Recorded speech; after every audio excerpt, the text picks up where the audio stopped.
बिस्मिल्लाहिर्रहमानिर्रहीम रब्बि इश्रह ली सदरी व यस्सिर ली अमरी वहलुल उक़दतम मिन लिसानी यफ़क़हू क़ौली। हमारी मज़ीद वीडियोस देखने के लिए हमारे चैनल को सब्सक्राइब, लाइक और कमेंट ज़रूर कीजिएगा। आज के इस सेशन के अंदर जो सवाल पूछा गया है वो ये है कि बाथरूम में लोग क़ज़ाए हाजत करते हैं और वही गुस्ल भी करते हैं और गुस्ल करते वक़्त वो नंगे होते हैं, तो क्या इस तरह गुस्ल हो सकता है या नहीं? इसका जवाब ये है कि गुस्ल खाना हो या ऐसी महफूज जगह जहाँ इंसान का सतर कोई न देख सके, वहाँ बरहना होकर गुस्ल करने में कोई हर्ज नहीं है। ऐसी जगह जहाँ इंसान का सतर महफूज न हो और वहाँ बरहना होकर गुस्ल करने से मना किया गया है। जिस तरह हदीस में आता है कि आका अलैहिस्सलाम ने एक शख्स को बरहना गुस्ल करते हुए देखा, ऐसी जगह जहां उसका सतर महफूज नहीं था।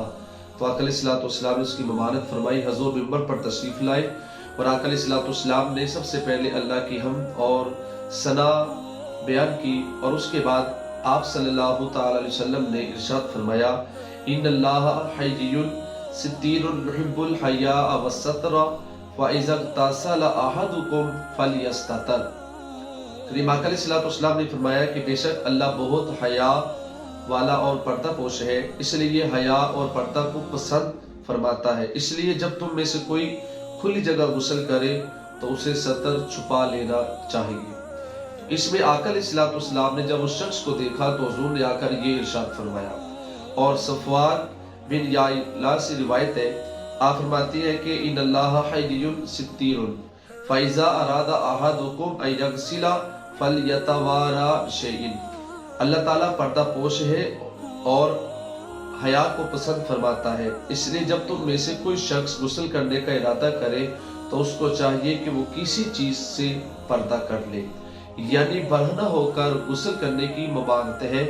ऐसी जगह जहाँ पर्दा हो, सतर महफूज हो, वो दीवारों के पीछे हो या गुस्ल खाना हो पर्दे के पीछे हो, जहाँ कोई सतर न देख सके, वहां बरहना होकर गुस्ल करने में कोई हर्ज नहीं है। इसका तरीका ये होता है कि सबसे पहले नजासत को साफ किया जाए, फिर वजू किया जाए और फिर पूरे बदन पर पानी बहाया जाए। और यही आका अलैहिस्सलाम का तरीका था गुस्ल करने का। और जब गुस्ल कर लिया तो फिर नए सिरे से वजू करने की जरूरत भी पेश नहीं आती और ना ही उसकी कोई जरूरत है। जिस तरह हज़रत आयशा सिद्दीक़ा रज़ियल्लाहु ताला अन्हा की रिवायत है, इसको इमाम तिरमिज़ी और इमाम इब्न माजा ने इसको नकल किया है। आप लिखते हैं कि अन आयशा क़ालत क़ाल रसूलुल्लाह सल्लल्लाहु तआला अलैहि वसल्लम ला यतवद्दउ बअदल गुस्ल। हज़रत आयशा सिद्दीक़ा रज़ियल्लाहु ताला अन्हा फरमाती है कि आका अलैहिस्सलाम गुस्ल करने के बाद वजू नहीं किया करते थे। इससे पता चलता है कि गुस्ल जब का जो तरीका हमने समझा है उस तरीके के बाद वजू की जरूरत पेश नहीं आती।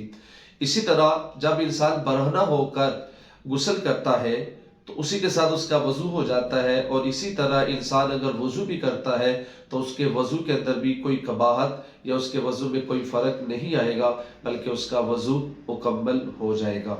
इन रिवायात से ये बात वाज़ेह हो जाती है कि ऐसी जगह जहाँ कोई न देख रहा हो, बरहना होकर नंगे होकर इंसान के गुस्ल करने में कोई हर्ज नहीं है, उसका गुस्ल भी हो जाएगा।